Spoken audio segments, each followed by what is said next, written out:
Good afternoon, everybody. It's Steve here again. I hope you're all keeping well. Hope you've all had a bearable week, as bearable as it possibly could be. Had some pretty mixed weather. Had a couple of really dodgy days, but we did need the rain, I guess, after the wonderful sunny spell that we had. Our gardens needed some rain, so we were grateful for that. But we've got some nice weather again for this weekend, which is good. So, at long last, I'm here today to do the movie review I've been talking about for a while, and that, of course, is Bumblebee, which came out a couple of years ago. This is the prequel to the Michael Bay Transformers movies, which I did a review on a little while back. Very mixed feelings on the Transformers, because it's considering that I had never seen or had hardly seen any of the original Transformers cartoons from the 80s. I did check out the first 20 minutes perhaps of the first movie, the actual animated movie, which came out in the late 80s, the one with Orson Welles doing the prologue at the beginning and whatever. I watched the first 20 minutes of that, and then I fell asleep. That is the honest truth. The reviews I've seen of it were not wonderful, but anyway. But that was the animated movie back in the late 80s. I know a lot of people like it, but unfortunately, it didn't seem to grab my interest, because I genuinely did. I fell asleep about 20 minutes into it, and then so that was it. I didn't have the Transformers toys when I was a boy. I just wasn't into it for some reason. Then in 2007, Transformers, the Michael Bay movie, comes along. And the only reason why I was interested in it was because of the teaser trailer. I mentioned this, I think, last time. The teaser trailer really grabbed my attention. And I thought to myself, yeah, you know what? That could be well worth seeing.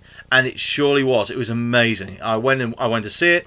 This is the first movie, the first Michael Bay movie. It was fantastic. I really enjoyed it. Okay, yeah, there may have been perhaps a couple of elements that perhaps could have done without. But as an action film, it was full on. It was loud. It was big and loud. But it didn't matter. It was unbelievable in its visual spectacle. And then there were going to be more movies, and so there were.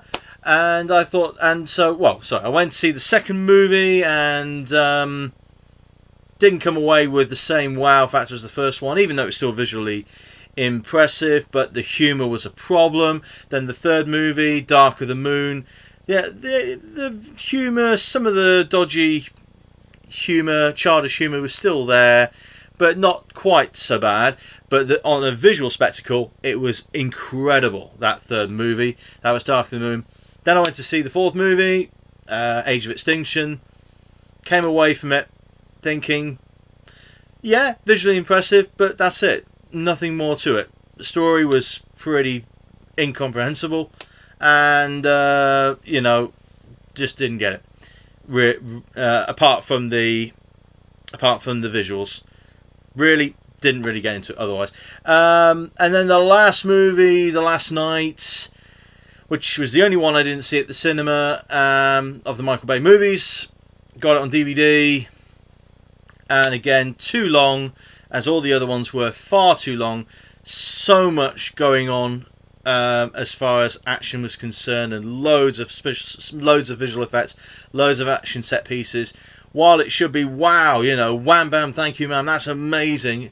There was just too much. It's just too much, and just not enough room to breathe. And the running times were 2.5 hours. I mean, too much, too long, too much. So then Bumblebee comes along, and to be honest with you, because of the fact that I was the novelty was wearing off with the Transformers movies, I had mixed feelings about it. I was pleased that at least with this spin-off, with this prequel spin-off, focusing on the character of Bumblebee, which is the Volkswagen Beetle, who is actually a main focus of the first film of the Michael Bay movies, that it was going to be helmed by a different director. About time, we needed a change. Because if it was Michael Bay, it would have been the same movie all over again. So Travis Knight, who I hadn't heard of before, it was his first action film. He had directed an animated movie before that, so this was his first live action film. And what a refreshing change. Here it is, Bumblebee. I watched it last weekend, and wow, what a change. What a refreshing change. This comes highly recommended. It says at the bottom, the best Transformers so far. Well, I think, thinking about it now, as far as the story is concerned, the fact that there is a very nice, healthy mix of a really touching friendship story, very E.T.-like story. I'll come back to that in a bit. So a nice mix of that focus between the lead character and Bumblebee, and you still have your action set pieces, but nowhere near as huge action set pieces that go on for ages and ages. Just nice little action set pieces. There's a great opening involving a battle between the Autobots and the Decepticons. That is great. That looks wonderful. That's really well done. It only lasts for about 5 minutes, no more than that. That's fine. And then all the other action set pieces and the fights that take place between Bumblebee and the Decepticons and Optimus Prime.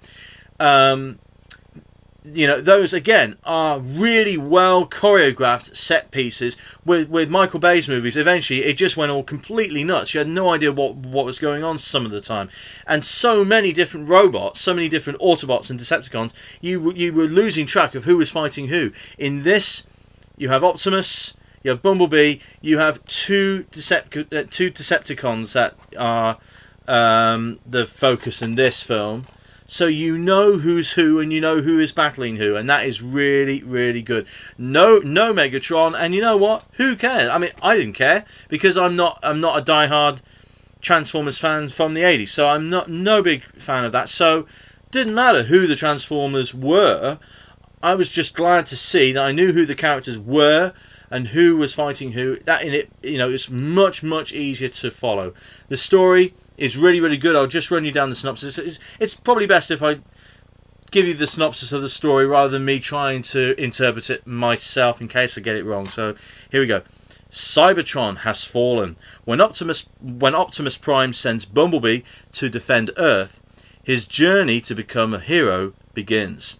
Charlie Watson, played by Haley Steinfeld, a teenager trying to find her place in the world, discovers and repairs the battle-scarred robot, who's disguised as a Volkswagen Beetle.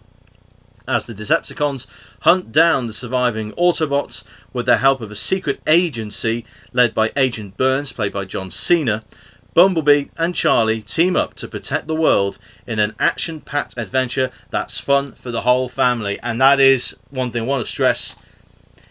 There's lots of adult-orientated humour, or bits of adult-orientated humour in the Michael Bay films. Not in this one. PG rated, not 12A. This is the Transformers movie that is most definitely suitable for family viewing. So, and I think it is. I mean, I really enjoyed the first Transformers movie. This probably tops it, but just about. The performances are fantastic in this movie. Haley Steinfeld, actress, singer, is fantastic. Unbelievable. What a performance she gives in this movie as Charlie. Because her character... and this is where the movie... one of the only criticisms that this film got is that it is a bit too much like E.T. the Extraterrestrial, the Steven Spielberg movie. Steven Spielberg, of course, was the executive producer, not only on this, but all of the Michael Bay movies. And you would think that even with his name on it, that they would be amazing, but not always. But this was good. And, yeah, it is true. The relationship between Charlie and Bumblebee is quite similar to Elliot and E.T. Elliot played by the brilliant Henry Thomas. Equally as impressed with his performance in E.T., which I haven't seen for quite a long time actually. But she is magnificent in this role, absolutely brilliant. If you haven't seen Bumblebee, please do check it out. Even if you haven't seen the other Transformers movies, it does not matter. This is the prequel to the Michael Bay movies, so it is probably best to see this one first, and certainly one of the best. John Cena, who I hadn't seen before, only on a DVD cover for another movie that he was in called The Marine. John Cena is again absolutely brilliant as Agent Burns. Bit of humour, but no adult humour, just very good, family friendly humour. Plays his part really well. The rest of the cast are excellent as well. No real big names in this movie, it has to be said. That is, unless you're a Haley Steinfeld fan, and for which I apologise. And John Cena too. But they are absolutely brilliant. So performances are brilliant. The visuals again are magnificent, much easier to digest and to follow. Looks wonderful. Some great action set pieces. And again, I thought the story was a good one for as it is the prequel. I thought it was a good story, and I'll say this too: this movie has one of the best soundtracks that I have heard in quite some time. I was born in the 80s. Bumblebee is set, quite rightly, in the 80s. I would probably say perhaps maybe the only slight criticism that I have with Bumblebee is that some of the language, not talking bad language here, strong language, but just everyday use of language, because it's set in the 80s, there are one or two bits of dialogue that perhaps I wouldn't have thought wouldn't quite match the 80s setting. But that's a very minor quibble. That's nothing to worry about, because as I say, it's well written.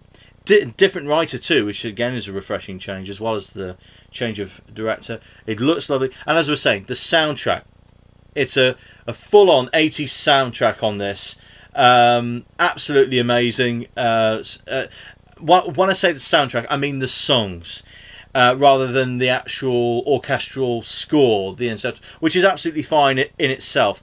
But there are 80s songs. It's like your favourite 80s songs playlist. Unbelievable. There are some wonderful songs. You got Tears for Fears. The Smiths is heavily featured in this one because Haley Steinfeld's character is a big Smiths fan, and there's a couple of very, very humorous moments between Charlie and Bumblebee with regards to the 80s music. But if you love your 80s music, I love 80s music because I was born in the 80s, so so it's quite close for me. But oh my goodness, you are going to have a good time waiting for those 80s songs to come, because it is very much, I tell you what Bumblebee reminded me of in that respect, is it was like watching a John Hughes movie from the 1980s. Now John Hughes, in his time in the 1980s, he was the writer and director responsible for making all of those teen movies of the US teen movies of the 1980s. Ferris Bueller's Day Off, Pretty in Pink, The Breakfast Club, Some Kind of Wonderful, amongst others. And all of those movies were for that generation, that movie going generation, late teens, early 20s. And John Hughes's movies always had a great soundtrack to them, a great selection of what was at the time, of course, current songs sprinkled throughout the movie. Just as Quentin Tarantino and Martin Scorsese are brilliant at choosing the right songs for the right moments in their movies, John Hughes was the same, and Bumblebee again is a celebration, is a nostalgic celebration of the 1980s in that respect. One of the best soundtracks you will hear in for quite some time if you are an 80s fan. So there you go. This is a Transformers movie which you can sit and enjoy, and the other thing is that it is much shorter than the others, or the Michael Bays. This runs at just under an hour and 50 minutes for an action movie. That is what we're talking about. It doesn't need to be 2.5 hours long for an action adventure movie. It does not need to be 2.5 hours, 3 hours, unless it's a story that holds your attention that whole time. Not an easy feat. But in the case of the Transformers movies, that was one of the downfalls. With this, it works. An hour and 50. Sorry, with this, it's a shorter running time, and that's fine for an action movie. An hour and 50 minutes was what action movies used to be at that length back in the day, the 80s, the 90s, etc. So there you go, Bumblebee, ladies and gentlemen, the Transformers movie that I definitely recommend, along with the first of the Michael Bays, and I would say Dark of the Moon as well. I wouldn't recommend. While Revenge of the Fallen is not too bad, I would give it a thumbs down overall because of the ill-conceived humour, which is bad, and then Age of Extinction and The Last Night, didn't enjoy those anywhere near as much. So, but I would say, God, it is difficult. The first movie of Michael Bay's was excellent, but this is just as good, if not better, and I would say this is the best. There you go. So if you haven't seen it, please do check it out. It's really well worth watching. Please do check it out. So that's Bumblebee. I have got. I'm going to record a couple of other reviews today, but I'll post them on a couple of days coming up soon. I'm going to do a music review very shortly, and I'm going to do another movie review, but it's a combined movie review, because I'm going to focus on perhaps forgotten movies of the 1990s from one particular studio that are well worth checking out. So I'm going to do that next time. That's my next movie review, combined movie review. I hope you enjoyed that one. I'm conscious that it's 17 minutes long. I hope I wasn't waffling too much. Please do give me any feedback. Let me know what you thought of this review, and hope you enjoyed it. And I will see you again very soon. Take care for now. Bye.